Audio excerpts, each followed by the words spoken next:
I don't know again, Eric, what type of questions people usually ask you, because I came across you, as I mentioned, on a podcast that we know both an individual, Jason. I have to send him props, for what he's doing as well, and the incredible amount of episodes that he's pumping out.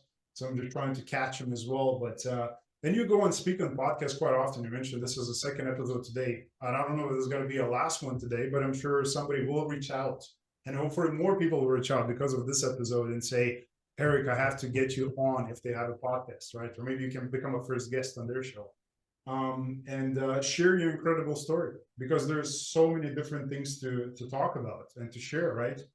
Um, some of those that I mentioned before we started recording, right? But again, you have found that financial freedom in real estate, right? That's right. I lost my job, not just once, but 3 times in a 2-year period. And I had sat there. I'm activated by the Army. I'm sitting in a guard shack 6.5 hours a day, 7 days a week. And I'm reading all of these self-help books. I'm listening to, get this, cassette tapes. So if you're listening to this podcast, man, this is so much easier than going to the library We have to and put this getting on a cassette cassette. tapes We every need to day. put this on a cassette, Eric. We need to try. Right.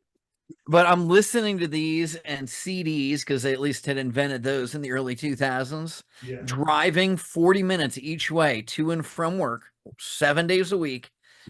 And I decided, you know what? This deployment's ending. I don't want to go look for another job again. I just lost 2 before this. And now I'm going back to 2 days a month. I can't support my family, which is just my wife and I. And I decided I'm never getting another job. It's time to put my money where my mouth is, which I had 0 money. So it was really just my action and ability and sweat, labor, building sweat equity. So I went in and I had just finished my first rental property and rented it out. And I went in and got pre-approved for a loan for my second rental property. Fast forward 2 years later, I had 20 units. I was bringing in just barely more money than I needed to live, but I was financially free. And we're not talking about I had airplanes flying all over, jet setting, golfing every day. I just could pay my bills. And it is so freeing to know that you can pay your bills. And there's a couple hours a week that we would have to work to keep the stuff rented. But it's not really that much work, especially when you hire part-time people to help you doing showings or whatever, and it's only 20-some units. I still run.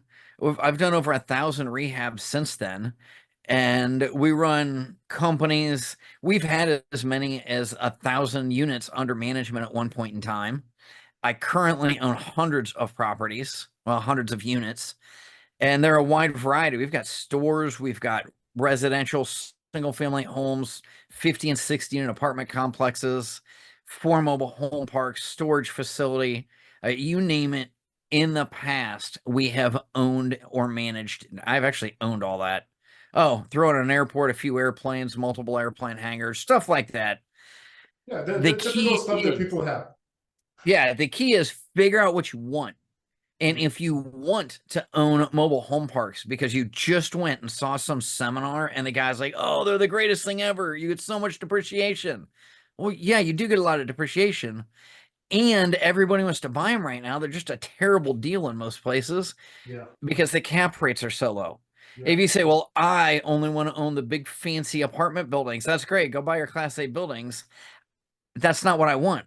Would I love to own those? Sure, they're way less work. Same with storage facilities, they're way less work, and not at a 2 or 3 cap. I want cash flow, and you can have anything you want.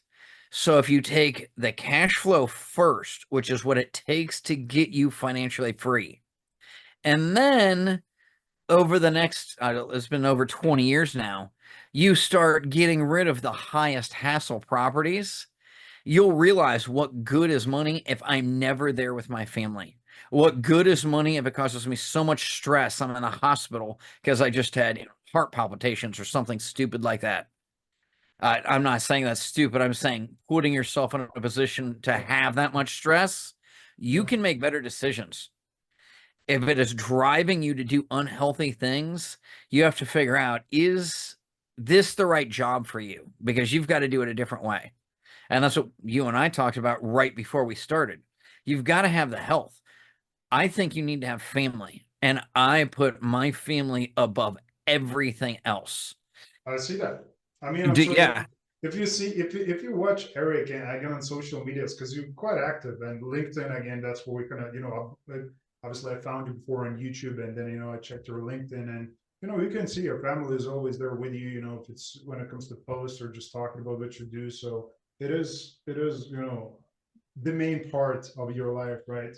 Which is beautiful. But I like to come back to the point what you mentioned. I think it's very important that just emphasize that for a minute because for a lot of people including myself and I'm sure all the people that are experiencing this right now, maybe it's not a third lost job, maybe it's a 15th one, right? How do you go about, Eric? Because a lot of people don't, they just lose a third, fourth, fifth job and they're like, oh, self-development, I'm just gonna do this. They're like, no, they're so deep in the dark waters that they're like, in a bad way, that they're like, well, I cannot do anything, like this is over. So how do you go from that, having those type of experience and being like, no, no, no, there's something more rather than staying in the suffering? Okay. I was never that normal. I stood out, not necessarily in a good way all the time, but I definitely have never been boring. And I didn't plan out exactly where I was going to go. I never imagined I'd have my own radio show with millions of listeners. That was never one of my things. I always thought, it'd be cool to have a book, but I never imagined I'd write multiple best-selling books. Uh, just because I really didn't want to write the book. It wasn't until somebody famous who has sold more than 500 million books told me, "Hey, Eric, when you write your book, of course I'll write the forward." And you Who say, was this "Yes, person? sir." Who was Mark it? Victor Hansen, Oh yeah, 1 Minute yeah. Millionaire, Chicken Soup for the Soul. In fact, he's on my radio show. I think that it will come out on Tuesday. I don't know when this is going to air, but yeah, we just interviewed him last week, and then his wife will be the week after that. So the thing is, be open is where I'm going with this. It might not be exactly the way you think it should be or want it to be. If an opportunity presents itself, just say yes. Look at it. Does this get me closer to my goal? The stuff that I have to give up, because there's always opportunity cost. If you're not giving up anything you can't live without and Mhm. is getting you closer to your goal, then just say yes and do it. And I kept taking these seemingly random steps, getting closer and closer. And I knew I didn't want to work. And that's not true. I love work. I can't imagine not working. I just didn't want to have to work. I wanted to be able to choose what I could do. Yeah. And there is a big difference. If I decide I'm going to sit down and record 10 hours of radio shows in a day, I can do that. I don't consider that work. Would I want to do that every day? Oh, gosh, no, definitely not. But if that's what it took Yeah. so I could take the next week and a half off and go play on my new mountain with my family, Yeah. or, in September, we'll be out in Vegas for a week. So we've got to get all this stuff recorded in advance. Mhm. Or maybe we're at the beach. If that's what you like, then you do whatever it takes. Oh You yeah. don't put your vacation on a credit card.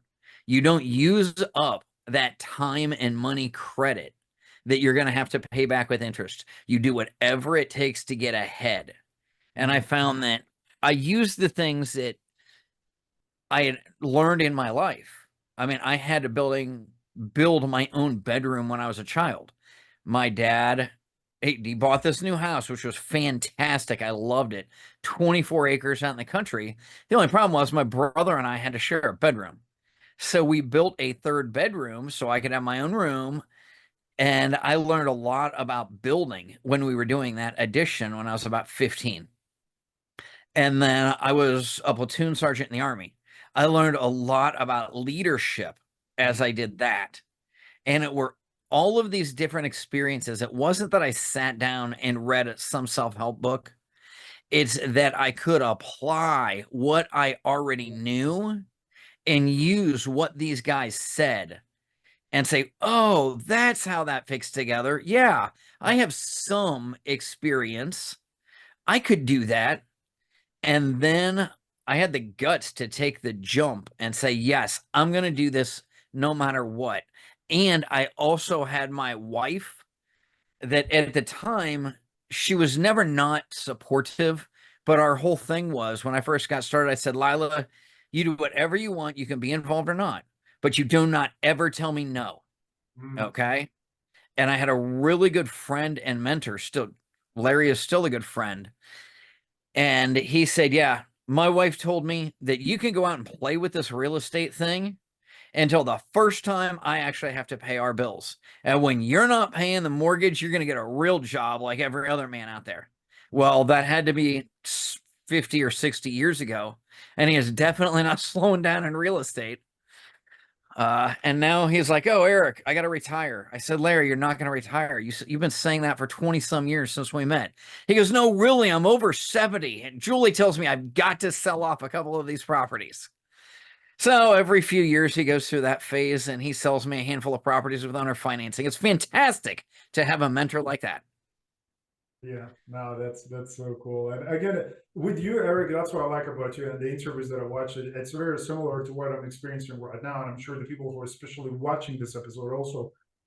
It doesn't feel with you. It doesn't feel a lot of a kind of push. Like this hard push energy, which maybe I'm one of those people, and maybe I project sometimes that that kind of push energy, and sometimes you get that from people.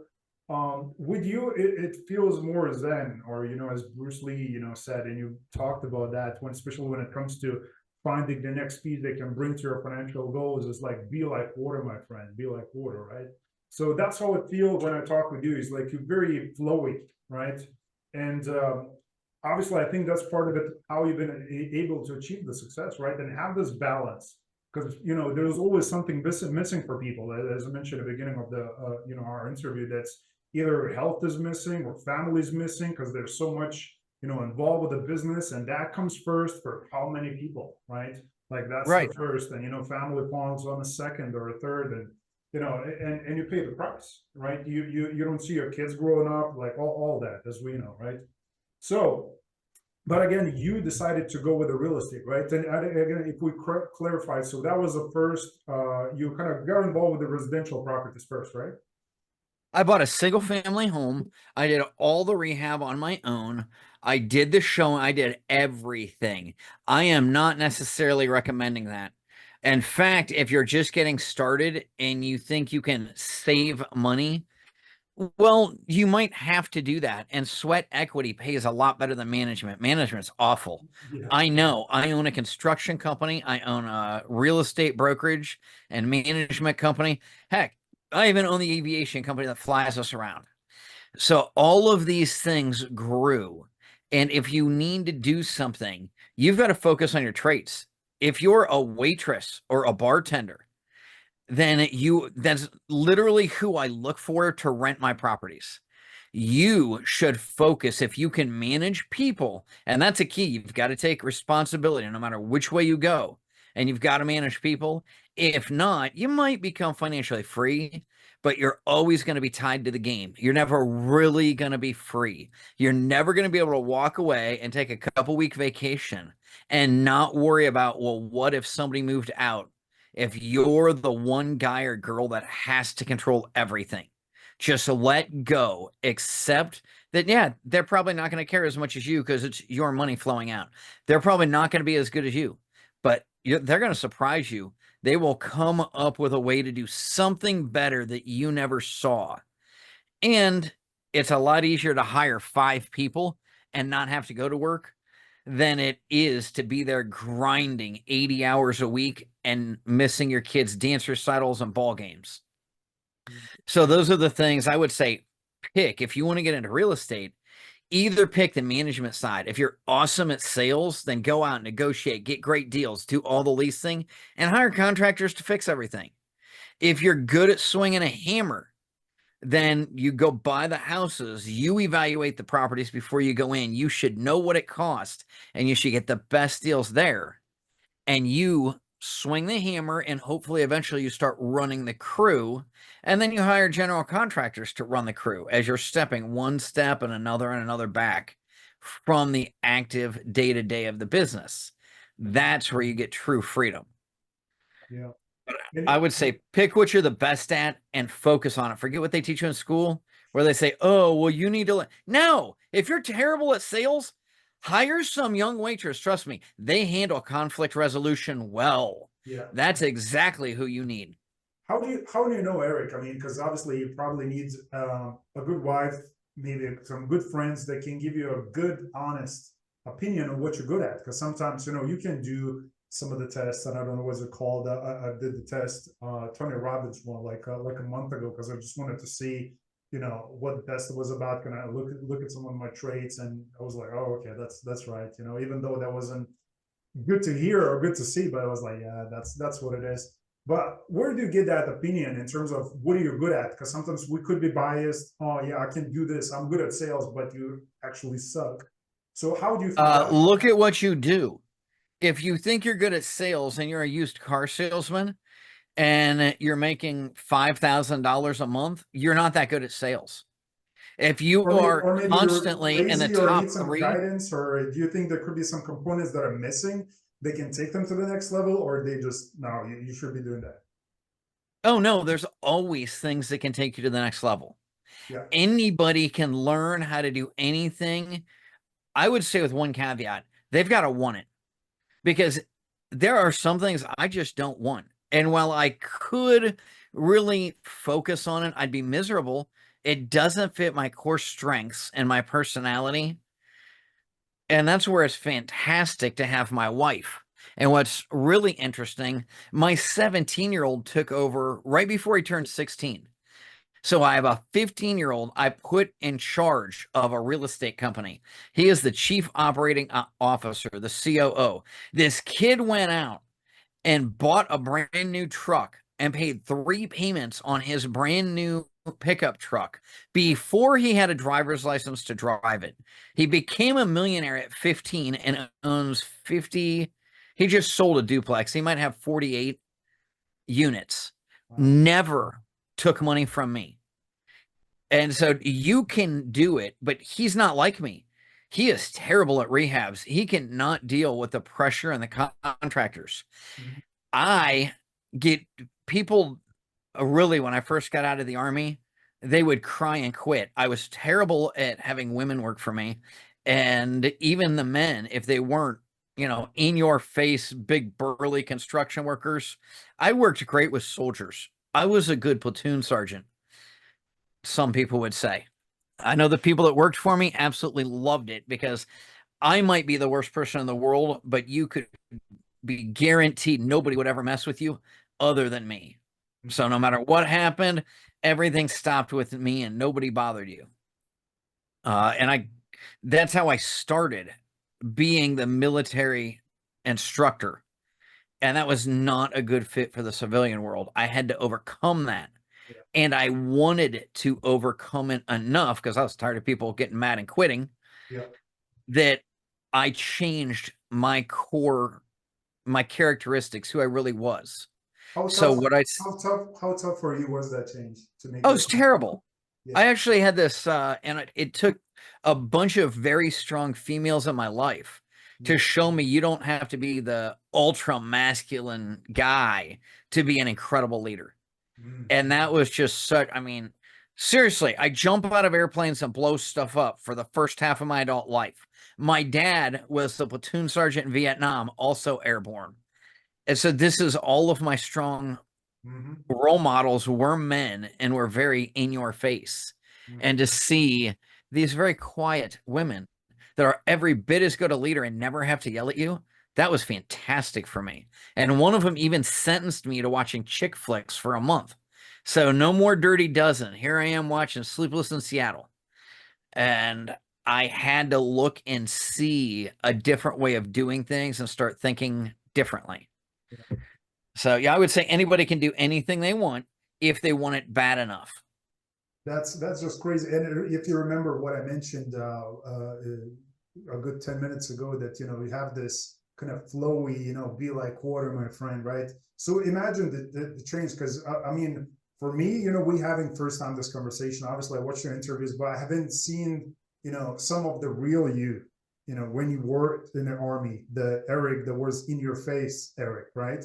So imagine from that to having a conversation and the person is saying you like you have a flowy vibe, right? Like very easy talking. And he used to be a person who used to be push, right? So I mean, people I can change. cannot credit enough the well, my wife especially for dealing with my crap for 25 years. It's almost our 24th anniversary. And we Wow, were that's together a couple years before that. But we met in college and just absolutely wonderful. And she is so different than me. And that's the same thing. My 17-year-old, he looks just like me. You could interview him, and he's just the younger version of me, I've right seen down to that. he ended up getting the same haircut. Yeah, yeah, And he acts just like his mother. He has all of her personalities. Now, the other one who my mom used to, she'd wish ill things on me. She said, Eric, I hope one of these days you grow up and have a child just like you. Well, that's Ethan. He is just like me. And I can imagine how hard it was to be my parents when I was growing up because this guy's like, I'll do it. I'll try anything. And to give you a little bit of his personality, my wife's sitting here in this home office and he's just a couple years old. And she hears from outside, Hey, mom, look at my parachute. And he's standing at the top of the spiral staircase with a blanket. And we really thought he was going to jump. You have never seen her. She's throwing her phone and everything in her hands and running out of the office, trying to make sure he doesn't jump off the balcony to see if his parachute works. because he had the But conviction. He was like, I'm he gonna do has the conviction. He will never quit. He will never give up. He never feels sorry for himself. Wow. But that's yeah, he's a lot more like my personality, Yeah. which is a lot more fun at 15. It's a little nerve-wracking at 3 to 5. So So, true. Yeah, yeah. When you but have now the we can get out and confidence. do fun things. Yeah, So yeah. Do you believe, Eric, again, because these days, and it's been talked about, and I came across a few people that, and I think most, of us came across David Goggins, right? So he is all about push. And there's a few other people also in the community that, have been serving in the military. Robert Kiyosaki talks about this because he's also been in Vietnam and, been listening to his podcast and, the stories when he was the plane was hit and he was like diving down, nose down, and he just kind of pulled, he with all his, crashed 3 helicopters and yeah, lived. exactly. Yeah. But he said, in terms of his words, and I kind of repeat that, 100% here for you guys, but that was one of the best experiences for him because really, toughen up as a human being, made him more resilient, because especially in business, you don't want to lose that push sometimes because it is a competitive environment to be in, right? So do you believe again now where the people are, because there's not really people going to, or really want to go to army, serve army for various different reasons. Where do you see now the next Oh, by the way, generation? I completely support that decision to not go into the army. I think it was the Okay. best thing that ever happened to me. Yeah. And I would not put my kids through that today. It is a Well, of course different not. world than it was 20. Well, Yeah. I was in the 90s. That was totally different back then. Yeah. So yes, I don't want it to you to think that what I did 20, 30 years ago could possibly be recreated today. Of course not. It's a different time, of course, different Mhm. time, and people are just raised differently right now. A lot of people, if you throw them in their environment, just the environment on its own, not even going to Afghanistan, like for some people, it's too much to handle. Just even making up your bed, like people fall on the ground, and Well, I think people need to be a little tougher in life. that's what I'm And that's saying. how I raised my children. And it's So, if I don't think if your listeners don't know who I am the father and the host of the Real Power Family Radio Show. yep, And the way we got that name is my wife and I walked in, and I think is some guys like, what? He's married to her? Talk about a power couple. And another guy starts laughing. And he goes, "You obviously haven't met the kids yet because they each bought their first house without my money at 7 years old. And yes, it is legal to own a home when you're a minor, but they have bought dozens So, of properties apiece without so any of my money or my credit."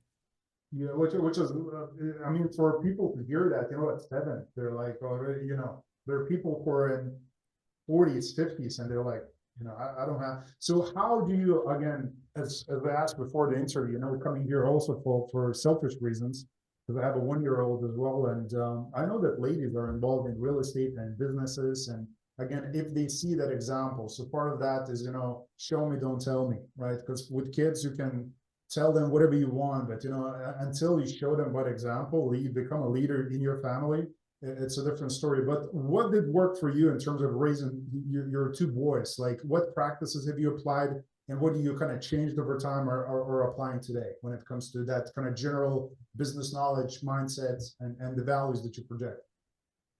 All right, you hit on the most important key. And if I can get a selfless plug in here, or a selfish plug, family success triangle. People always ask me, "How did your kids do this?" I can't answer that in a 10 or an hour long interview. It Yeah, just can't be done. So we spent months writing the book, my wife and I, Family Success Triangle. The most important essence, if you want to boil that down to just a couple of things, is what you said. Don't tell me, show me. Kids see what you do. They hear what you say and immediately forget about it. Trust me, wait till they're 2 years old. It is, if you tell them that this is the terrible twos, they're going to start having whatever, probably mental issues. mhm, It's not, a lot of parents say that, but I think it's awful. I never said that ever. I said it's the terrific twos. When I asked this mother, I said, "Why do you call it the terrible twos? I'm a brand new father. I want to know." She goes, "Because they always ask why." And I thought, wow, they finally developed enough that they're curious, and I get this incredible, this opportunity, this privilege to give them the answers to their universe. It's like I'm Einstein in the present. The present. That's a bad, yeah, bad example right now. But I am the smartest person on earth to them. And I get to tell them. And my mom walks in to me talking to Devin, the 3 or 4 year old Devin.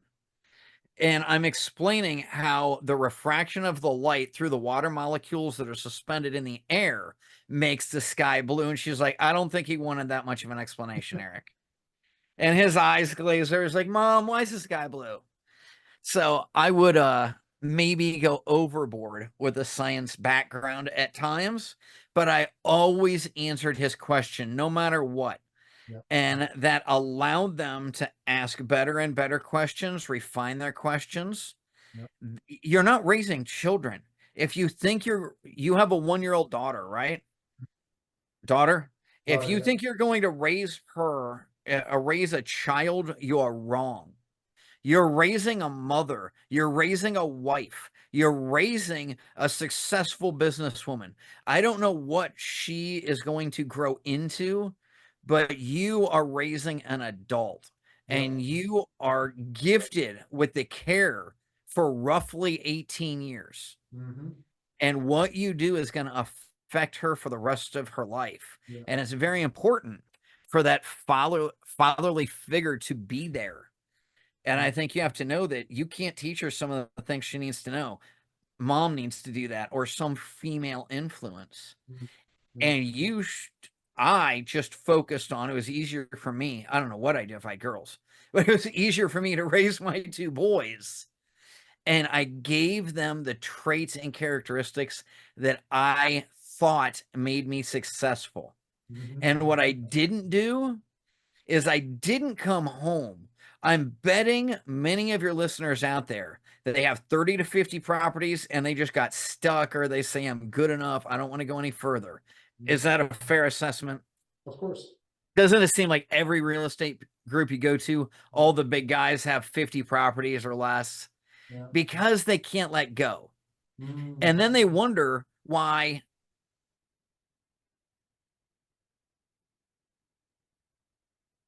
So why would I go any further? Why would I build a legacy and generations of wealth if my kids have told me over and over, Dad, I'm never doing that real estate thing. That's awful. Oh, that sucks. I don't want to do that. Well, if you come home from the time they're children and you sit there and complain about real estate at the dinner table, if you're like, I can't believe this tenant trashed my unit. Could you believe I could never live like that? It was so disgusting. And then you take a phone call and your wife is complaining to the child who may or may not even speak yet because dad ran off to plunge a toilet right at dinner time again. Why don't those people know how to use a plunger? Well, what? Who would want that life? I don't want to do that. So I made it a point that they saw. I didn't tell them at dinner time. I didn't say, oh, real estate's great. You can retire like I did and go out and, really live a life of freedom, and then sit around at dinner time complaining that people didn't pay their rent this month. I sat down and said, okay, we have a lot of people that didn't pay. What are we going to do about this? And sometimes you set up different incentives for the people. Sometimes the federal government steps in and says you're not allowed to evict.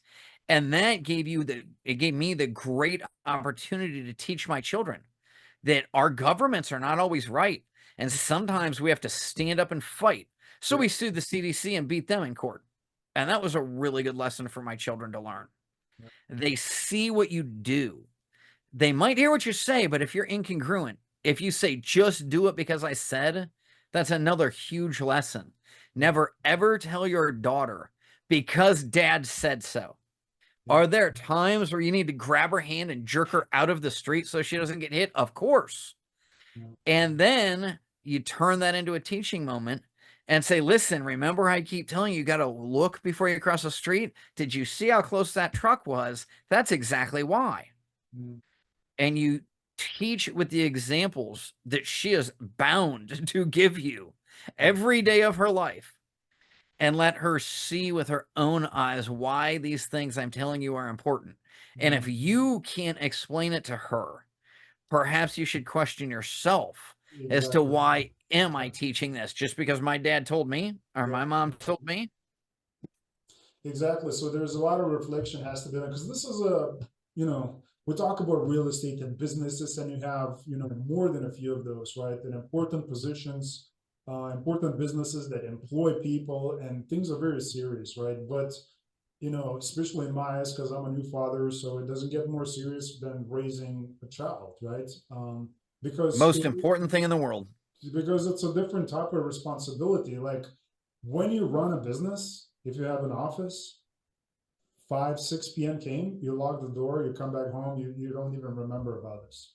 Again, if you're if you're a business owner like me, you think about this 24/7, and I think I think most people are like you. I know I am. Yeah, but again, to some extent, you can close the doors and walk away. Like it doesn't work like that with your kid. Like it's going to be there's another lesson. You're sitting here interviewing me. Are you worried that your daughter's sick or that she might fall down and skin her knee? Probably not at that level yet at 1. But you know what I mean? You've got to be where you are. If every business owner out there, trust me, your spouse, man or woman, whoever that spouse is, your spouse will love you a lot more if you focus on her. And if she wants to go dress shopping and you choose to say yes, you better sit there while she's in the dressing room. And I don't care how uncomfortable you are, be happy when she comes out. And then obviously be honest with her. Say, no, don't ask me that question if your butt looks fat in that. Try a different pair on. Or, wow, honey, you look amazing. Give her honest feedback and 100% be there. And don't be playing on your phone, returning work texts, and figuring out. You guaranteed you were going to shop with your wife for an hour, 2 hours, then you do it. You take your daughter to her dance recital. You take your son to the ball game. You sit there and watch the ball game. Don't miss when he finally gets his first hit or his first home run because you're playing on your phone. Just be in person. Be where you are. And in the few hours that you spend at work and you're not thinking at all about your family, other than to use them as a drive why you need to succeed, I think you should totally disassociate yourself. I Mhm. had to do that in the Army. You can't think about your wife if you might be going into combat. You can't be thinking about your kids or you're going to get your platoon killed. Yeah. Oh, yeah, yeah. So, Maybe you heard the episode with Jocko Willing as well. He was talking about this in one of the podcast episodes when he was serving in Iraq, I think, Iraq or Afghanistan. And basically, you know, he had his like family photos together with him in this. It wasn't even groomed. They basically invaded this like one of the, you know, Al Qaeda or whatever the people terrorists like palace basically, and they just, you right. know, each of the crew like took on a room and just lived there for that period of time. So he said, you know, I took the photos of my family, but those photos was in a drawer before I made the call, and while he was on deployment, before he made the call, he took the photos out, put it all, you know, frames on a wall, you know, next to on a stool, and he had a conversation with the family, and they've seen the photos. Once the call was over, photos went back in the drawer once again. So I think that was a very powerful message because he said about the same. He said the focus. You know, he said if I'm going to be thinking about my family during a time where it's real a life or death situation, I don't want my focus to be on my family. Like my crew needs me at those moments, right? And that kept him alive Of through course, things and he that's why. should have never had to go through the most terrible thing on earth. And if you don't die, you're liable to end up taking the life of another human being. It Mhm. doesn't get any worse than that. You have to disassociate yourself Yeah, from the good in life when you have to be bad. No matter how good the cause is, it's just not a normal thing. yeah, And I say this after spending 13 years in the Army myself. yeah. So imagine if you could take that single-minded focus. People are shooting at me and all of my friends right now, everyone I care about and love, are the 12 people with me. And we're all gonna die if I'm not 100% focused. Mhm. Imagine if Mhm. you could have that much focus 6 or 8 hours a day at business, no matter what business you're in. Imagine if you were that determined in order to get out of the ambush, if you took the same determination to find the absolute best deal and close it, or at least get an accepted offer by the end of the week. Where could you be in your real estate career? Yeah, If you are running a business and you said, I absolutely am going to go out, I'm going to find, I'm open to the world. I don't know where they're going to come from. I'm going to find the best manager to take over and replace me.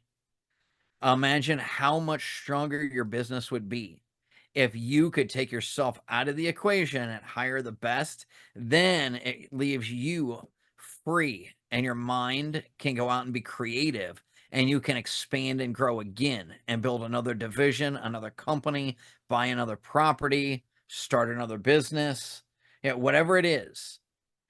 But you need to be totally focused. Everybody gets the wrong idea with multiple streams of income. Read the first paragraph, I don't know, it's right in the beginning of the book. You don't get multiple streams of income. That's stupid. You get one stream and you focus all of your energy, your heart, your soul on it until it's running and it doesn't need you. And then you get the second stream and put all your energy there with just enough to keep the first one going. I would think back to the 4-hour work week. I think it's Ferris, something Ferris. Yeah, great book. yeah. So yeah, focus and imagine how much better would your kids turn out, even if you have to work 60 hours a week. If you were 100% focused, how many dads come home, eat a quick dinner? Oh, maybe they go to the bar afterwards. Or I'm not, we talked about drinking before. I'm not against drinking at all, Yeah. but you don't do it to the detriment of missing out on your family time, Yeah. right? Oh, yeah. You don't do it to avoid your problems. Yeah. And you come home, you eat a quick dinner, and you actually talk at dinner. You don't play on your cell phone. That's my kids. They've never had cell phones. In fact, we apologize to waitresses because sometimes we're sitting there trying to get an idea for the next radio show we're on. I'm like, oh, hurry up. I need this information. You guys all look this up, and we're all on our phone looking up different facts because we need that right after lunch. And it's not like we're ignoring each other and playing on Twitter or Okay. X. We're simply we got to hurry up and do this because I have another interview in half an hour. Yeah. And then at night, I love how many of our employees say, don't you ever talk to your wife? And I'm like, yeah, but not about this stuff. They assume that if they tell me something, she's going to know the next day. I'm like, oh gosh, no, we definitely don't talk about you when we're at home drinking a bottle of wine in the evening. Every night we sit outside on the patio, or if it's cold in Ohio, downstairs by the fireplace, and we sit there for an hour, sometimes 3 or 4 hours, talking to each other. And sometimes the kids are there, sometimes they aren't. Sometimes one of them's doing homework and another one's, playing and designing something, whatever. Yeah. But we always sit and talk, and we focus on each other every day. Yeah. And I think that's got to be the key to being this happy after 25 years together.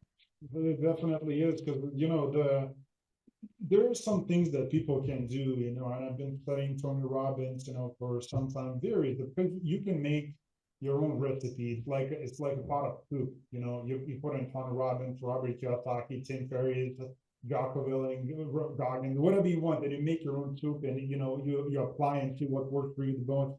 But I've seen one of his seminars, and he was talking with this couple that were like in the 80s, and they were like going at it. They were very sexually attracted to each other, in their interview. They said, what's the key to success? And they're like, jokingly, like, nothing is too disgusting, and everybody started laughing and things like that, but they're intimate, they're passionate, they're talking with each other, they continue to nurture and build that connection that humans supposed to have, husband and wife, right? Same works for the family. Like it's a job also, right, to nurture the relationship.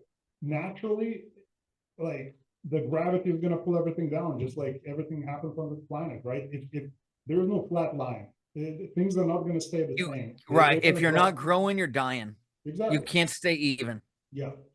And a lot of people, what they do, and especially there's a social media to blame for it. And of course, social media becomes great when we can do podcast episodes like this and get information that can improve our lives. So that's where social media becomes great.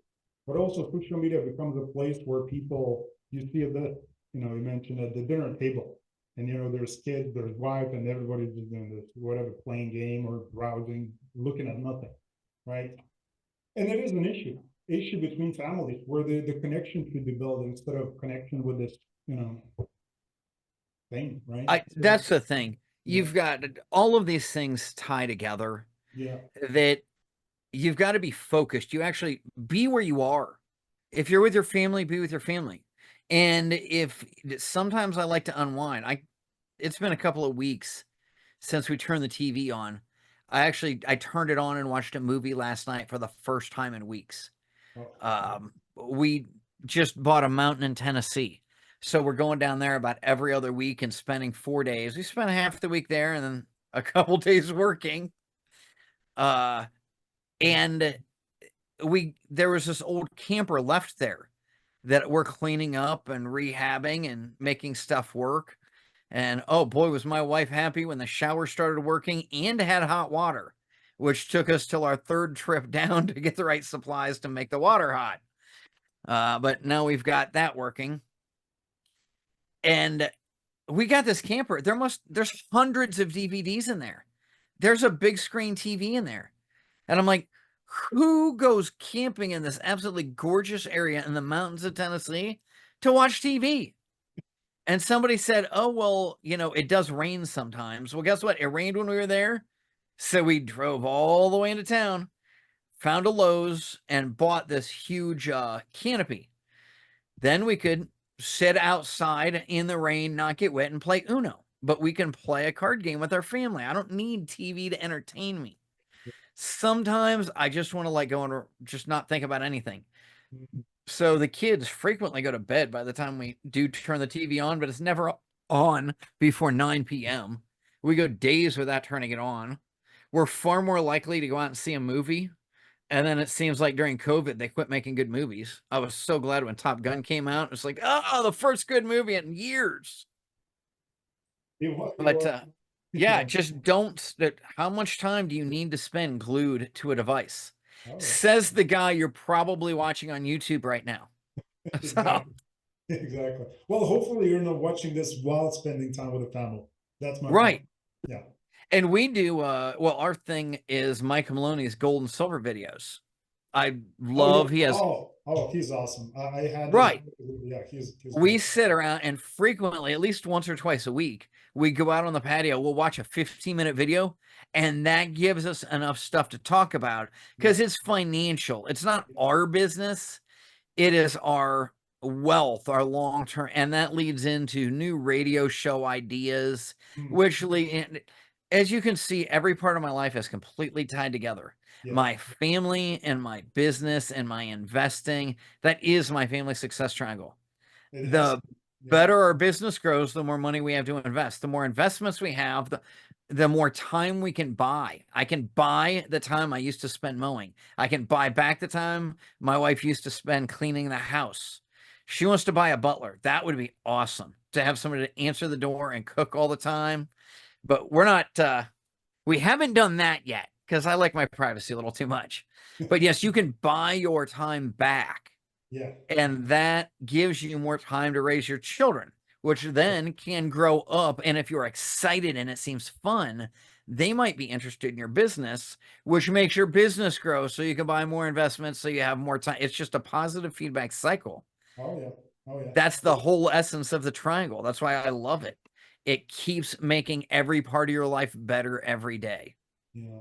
And it's really that it is has to be a triangle, a cube, pick a form, but it has to have some, something to it, some points that you can bounce back and come back to the middle and be like, okay, that's what I'm doing it for, the why, the reasons, because business does affect sometimes people. You mentioned, owners, landlords coming back and complaining about tenants and the issues, the termites, whatever else they complain, property manager did this, and that affects the relationship with the family, and vice versa. If the family relationship is not as good, you're not really spending time to work on that, it will eventually affect the business.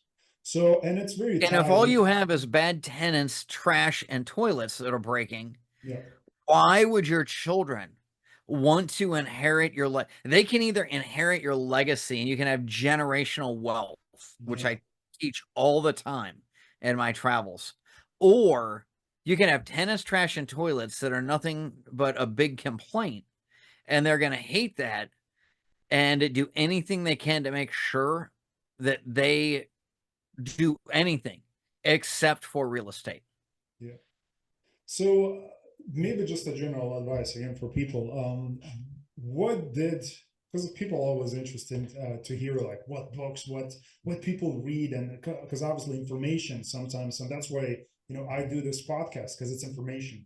Whether you're watching or listening to the show, something will fall into your mind and be like, oh, okay, a reminder, a new thing, something that I can apply in my business or life. Hopefully, that's the idea here, that you will go and do something with this information.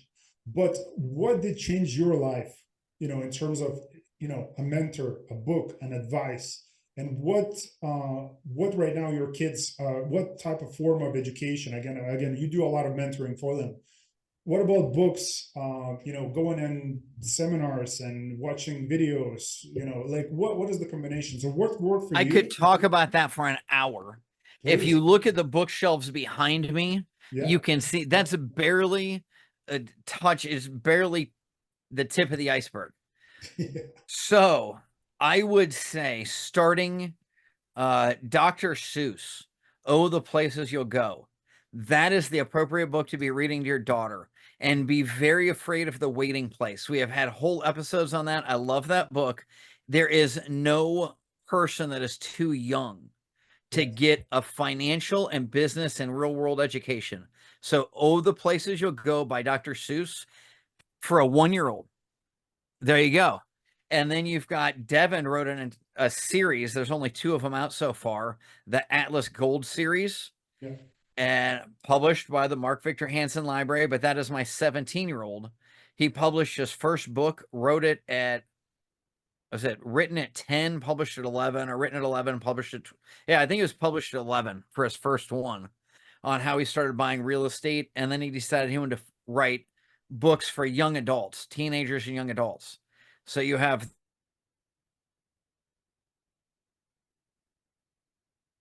another kid. There, Connor Boyack has a series of books for the younger children. Moving up a little bit, again, Connor Boyack has really good books for the teenagers. If you want to, the first book that I and it seems like everybody else in the world read was Rich Dad Poor Dad. I'm sure you've read that by Kiyosaki. Immediately followed by Cash Flow Quadrant, which are absolutely his two most important books. Not that I've read every one of them, and I just think those are the two by far most important ones. If you are interested in gold and silver, Mike Maloney has a series. Oh, also for the younger, somewhat more mature, but my kids have been watching these since they were 5 to 7. The Hidden Secrets of Money on YouTube. There's a link to it on my website, Real Power Family. Mike Maloney's Hidden Secrets of Money, incredibly well produced, teaches so many great lessons. Yep. Obviously, Tim Ferriss. Thanks for the first name, Tim. Tim Ferriss's 4-Hour Work Week, really good, influential. Do you know that Enda Frisella also has children books? Have you seen it? Who is that? Enda Frisella. Have you know Enda Frisella? No, I don't. Yeah, I need to. I'll send some links your way. Yeah, please. You send me a link, and I'll email you a digital copy of the kids' books to read to your daughter. Yeah. And they teach basic business principles, just a couple, and it's still really fun. So I had a 12-year-old girl who was not thrilled. Her mom drug her to this business breakfast that we were having. And I'm like, hey, go give her a book. And she sat down and read the first couple of chapters of breakfast. She's like, this is the best book I ever read. So I think that's my favorite testimonial ever, is a 12-year-old girl loved my kid's book.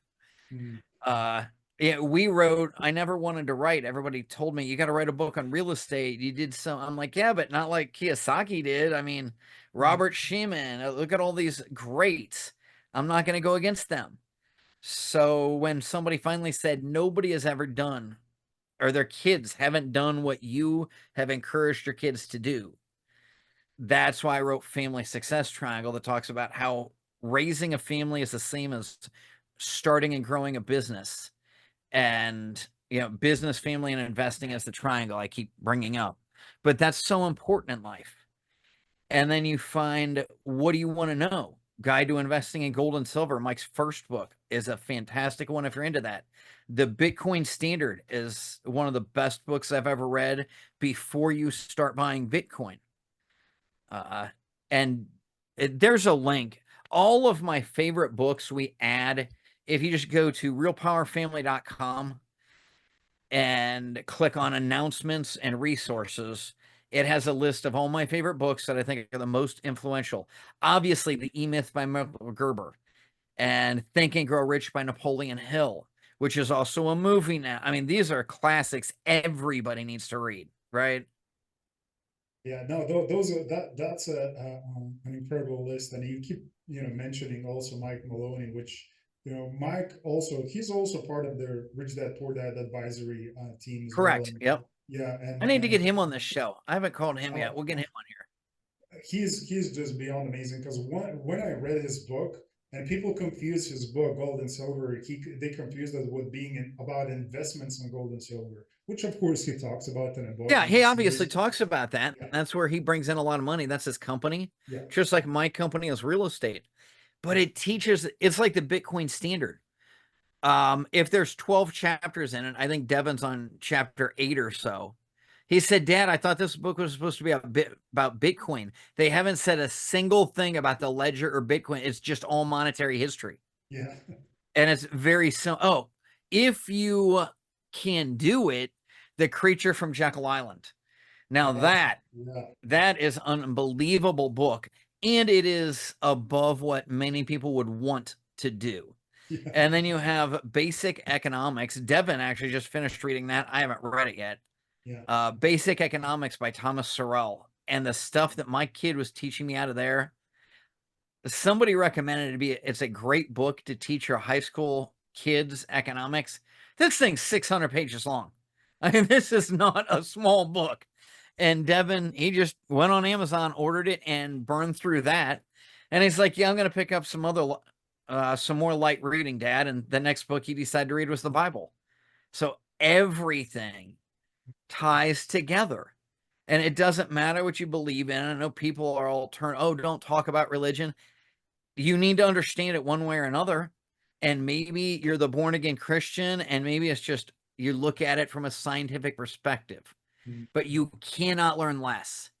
And don't listen to all the haters on social media. Go directly to the source. So what's the best source for religion? Kind of the Bible. And that's what I've always taught my kids. Go directly to the source, find the person that did it best, find the person that is where you want to be, and learn from them. Don't believe a word I say unless you have proven that it is true for you as well. Go find the person better than me. And if I'm better than you, then learn from me. And I can take you to where I am. I can take you to 500 rental units, but I can't take you to 5,000. I'm not there yet. So someday, if I choose to go there, then I will teach you how to get 5,000 units. And if you just want to retire and be financially free quickly, that I'm highly qualified to do. But I don't pretend to be something I'm not. That's awesome. So I'll have one more question, but I'd like to comment both regarding the religion as well, because one of previous business partners of mine also, he asked me the question. He was like, "Are you religious?" I said, "Yeah, I was raised, Catholic," and he was like, "Okay, and he just finished there. I said, "So what was the question?" And he said, "Look, it's in general." He said what you said. I don't mind if if you're religious or not, but he said in business, that we're both involved in. He said typically, as far as his experience, because he was older, probably 15 plus years than me, so he says he noticed that people who believe, and that's outside of religion, just in general, believing in something, if it's yourself, God's, pick one, something, your family, he said those people who have belief, but he was talking about, God, he said typically I see they if another person doesn't have God in their life, if they're seeking for the same goal, both will reach that goal, obviously, but one will reach that faster. So the one who believes will reach it faster simply because he believes. So I was like, okay, that's very interesting. And I never thought about it like that. I just know all these people that were like, I'm looking up to something that I don't know if I'll ever get there. I want to be like them. Not a single one of them didn't have a spiritual aspect to their life. Yeah. And one of a very strong mentor of mine, his was more of the Native American, the universe is what he would call it on stage. Yeah. And you're absolutely right. If all you believe in is you, if there is no higher power, I believe it. And my dog, I always tell people my dog tags say Catholic. Right? I am not the one that goes to church every Sunday. And yet I have never stopped believing in God or Jesus. And that doesn't mean that some very good friends of mine are Jewish. That great. And some practice Islam or whatever. And if you're reading the Quran, any of these things, as long as you are studying, because there's plenty of smite them in the Bible, right? As long as you're focused on doing better, I'm trying to think of a good way to say this. In business, you want to get really, really, really rich, provide more value to more people. And isn't that the basis of religion? Doing more good things for more people? And I completely agree. Mine, if I had to have a religion, obviously God. And yet, what am I always preaching? What am I always talking about? The family. That's my whole life, is the family. That's why our book is about the family. That's why our radio show is The Real Power Family. It's always about the family. We believe that working together, we can get far, far further than working independently. And tell me, have you ever met a self-made millionaire? No. You have met a bunch of millionaires made by teams. And Laurel Langmeyer, there's another good book. I remember meeting her for the first time in a small room, and she's like the team-made millionaire. Nobody does it on their own. Well, you need some person at the top in their mind and their drive to never give up and never give in. I'm not saying that Obama was right when he said, you didn't build that business, your employees did. Yeah, guess what? My employees would not have shown up on Saturday if they didn't get a paycheck Friday. I, on the other hand, was there until midnight and back again the next day because we just weren't getting enough done. So, yeah, you built your business, and it took you a long time to do it on your own. You probably hired the appropriate lawyer, the appropriate accountant, the appropriate employees, the appropriate contractor. The more you can work together and give more paychecks to more people and rent more houses and provide more housing to more people, the better all of your lives go up together. I mean, it really sometimes is as simple as that. And I think that's a good refresher for today also for people that, it is a complicated world that we suddenly, became kind of living in, right? Things that used to be different, as we talked before when we talked about army, right? And things used to be, maybe less stressful, just, oh, it's easy, things are not as heavy as some people say as But compared to these people days. want them to be easy today.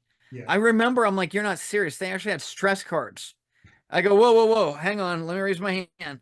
So somebody starts shooting at me. You think I can just crawl down in my foxhole and cry and be like, oh, I need a 5-minute timeout? I ain't 5 years old anymore. I'm getting shot at. You have got to grow up here. You got to grow up and take responsibility for your life. Yeah. And I told, oh, I can't believe I did this. It was a guy who's a little older than me, and I'm 50. So he has lived his life. He's not ancient or anything, but he has been out there. He has seen what he needed to do.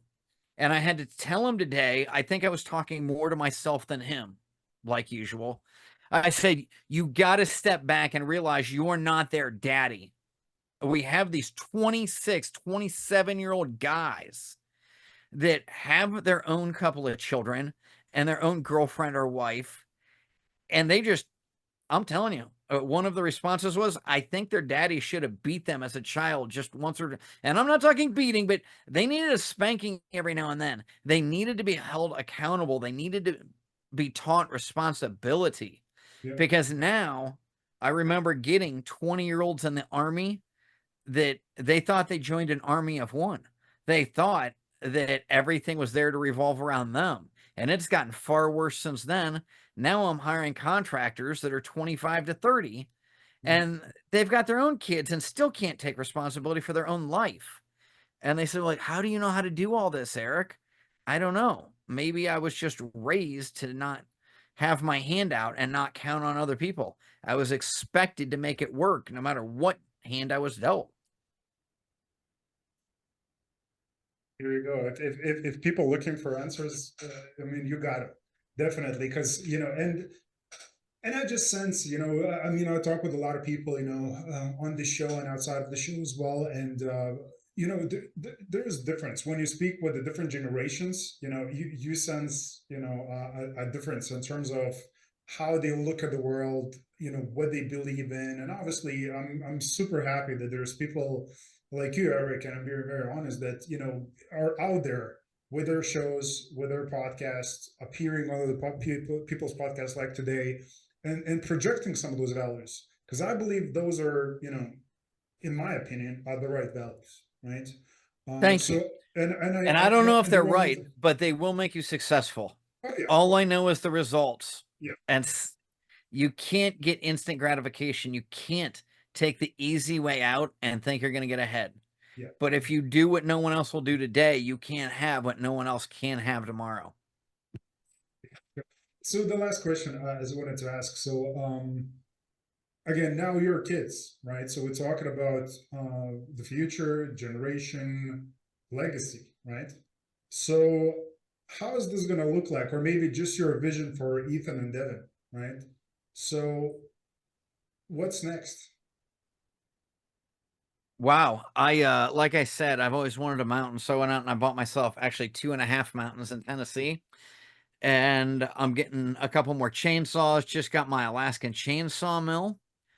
And it seems like every about 5 years, I get bored with my life and do a massive change. That's probably why I own 18 different companies. And right now, I'm just going out to play with my chainsaw. If you look, my next YouTube video, at least I sent it to the editor. I hate social media. I don't do any of that. So if you try to talk to me, you can find me everywhere at Real Power Family and see all of our family doing all our different things. I just record stuff or have somebody record me, and then I send it off to an editor because I don't want to do any of that. That bores me. Yeah. I want to learn to run my chainsaw, and I want to build a house on top of a mountain. I don't know. We'll start with a cabin and then make it bigger and bigger, but that is my thing where we can just go out and shoot and have fun. If you want to meditate and be quiet, great. If you want to blow some stuff up, that's fine too. We have plenty of land. And I just want to have fun for the last few years. My kids are 17 and 14, and we have all done well enough in business. And I think you need to take time off and recharge. I'm not saying quit and think, oh, I'm 14, I've achieved what I did. But if you push them continuously, look at how many crazy Disney stars we have. They made piles of money as little girls and little boys, and they seem to be crazy today. My kids need to get out and learn what it's like when your biggest problem is the rattlesnake under the woodpile and not worry, So it is Have time to be good. a kid. It's time to be a kid. And we have always factored that in as much business or whatever they did. We didn't waste we didn't waste a lot of time. Like, it doesn't take 6 or 7 hours for your kid to get a really good education. Literally interview mine. They'll hold their own against any adult. And they've never been to school ever. Devin, we got him. He was accepted into college and took his first college physics course at 11. Yep. He is trying very hard to graduate before he turns 18. And he'll be, I don't know if he's going to make it or if he's going to be 1 or 2 classes short, but that's how close he is to a college degree. The other kid, he'll never go to college. He has said, I see no benefit. And Devin, if I haven't spewed my ideas on college, it's just a government-funded indoctrination program. You don't actually get anything out of it. I have a degree in medicine, pre-med zoology, and I do real estate. I mean, if I would at least take an accounting course, maybe that would have helped me. But so many people are conditioned. You have to go to college or you won't be worth anything. Yeah. BS. If you take responsibility, I will put that way ahead of any college degree you have ever had. I would rather have a manager, the nighttime manager from McDonald's with 3 years of experience of constantly hiring with 100% turnovers and fast food. You are a lot more viable to be a manager in my real estate business than somebody with an MBA. Yeah. So that's what we teach, and we try and keep our kids balanced and give them enough physical exercise, enough fun stuff outside, and enough business. And you wonder where you get the time? Well, don't waste their time sending them to school. They don't need that. You can teach them everything they need in life, and don't waste your time. Look at the stats for how many hours people watch TV a week. It's outstanding. Imagine how great your family life would be. You married? Imagine how great your married life would be if you just took an extra half an hour every day to make your life or your wife feel great. Imagine how she would reciprocate and how great a family you could have, maybe with 18 babies. But there are so many ways that you can make everybody's life around you better just by doing the few things we've talked about in the last hour. Focus on where you are. Take responsibility. It all comes down to the same basic things. It does comes down to that. And there is so much more, obviously, that we haven't covered today. And, because we obviously you can talk here for hours, and I would love to talk here for you for hours because I really enjoy talking with you. Again, just the values that we project, the mindset, the perspective. I think it's very, very refreshing. Again, what I was expecting by just, watching you talk on other podcast episodes, So I really want to bring that perspective onto this show to our audience and to share that. But again, for more, if we're talking about the homeschooling, which is another big piece, I have my own opinion. I definitely believe in that. So we kind of not almost, I don't want to say almost, but we have decided, because obviously our daughter is still 1, but that's the choice that we're going to go with as well. just where the education system now is, what it offers. I never finished high school. I finished 9 grades, you know, and like it doesn't make you lesser than everybody else. It is just once you find out that, okay, self-development and the list of books or the books that people can see behind you, the resources are available. It just comes down to really finding a why, a goal, understanding that family should come first, type of business you want to be in, if it's real estate in this case, and getting, immersed, right? Really getting immersed and educating yourself about all these various different topics that we talked about today. But for more, again, Real Power Family Radio Show, right? So That's correct. You come out with these episodes, and that's where people can find you. Again, if you have a podcast, if you're listening to this podcast and you have a podcast, reach out. I think Eric is wow, just so much to cover and so much we haven't covered. We haven't even looked at the real estate business, which again, 1,000 properties, 1,000 units, right? So residential, multifamily, which we have a lot of guests. So that's even a separate conversation that we can talk with Eric about. Well, this was supposed to be about real estate, right? Yeah. Don't buy what you want, buy what your customer wants, Yeah. and buy what's on sale. Those are my 2 biggest keys for real estate of how you get richer faster. Just buy what your customer wants. Nobody cares about you. Yeah. Give them what they want. Here you go. So we just covered the real estate aspect of the show. That's real estate. There you go. That's Done. Done.